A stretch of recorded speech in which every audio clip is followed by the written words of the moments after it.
So you want to tell me that Ugandan security officials had the knowledge that Kiiza Besigye was walking around in Nairobi, particularly in the riverside area, dangerously armed.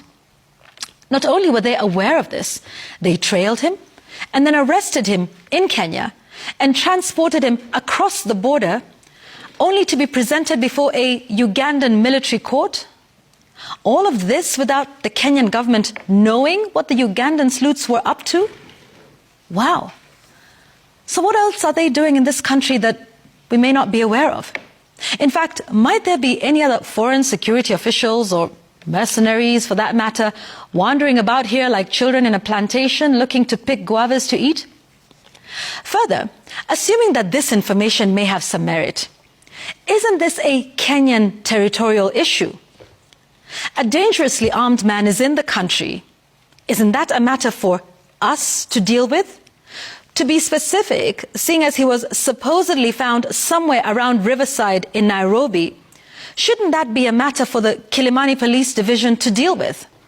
I imagine it would be the Kilimani Division police officers to conduct the investigation and the arrest, present him in a Kenyan court, and then inform Uganda that they're holding their national. Folks, this whole incident smells off. And this is because this is not the first incident of this nature that we've witnessed in the country.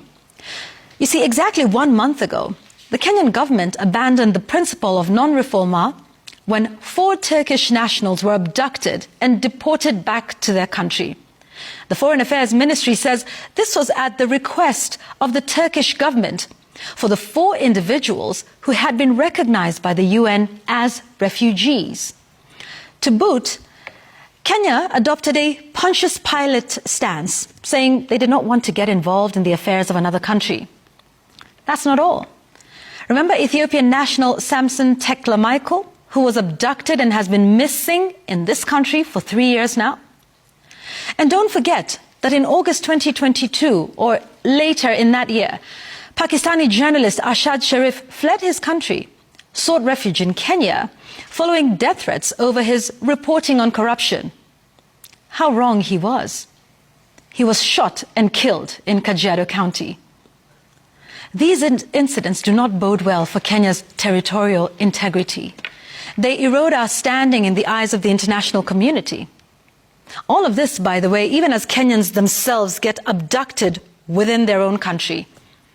If we're not careful, Kenya could soon be known as the abduction capital of the world. That's my take.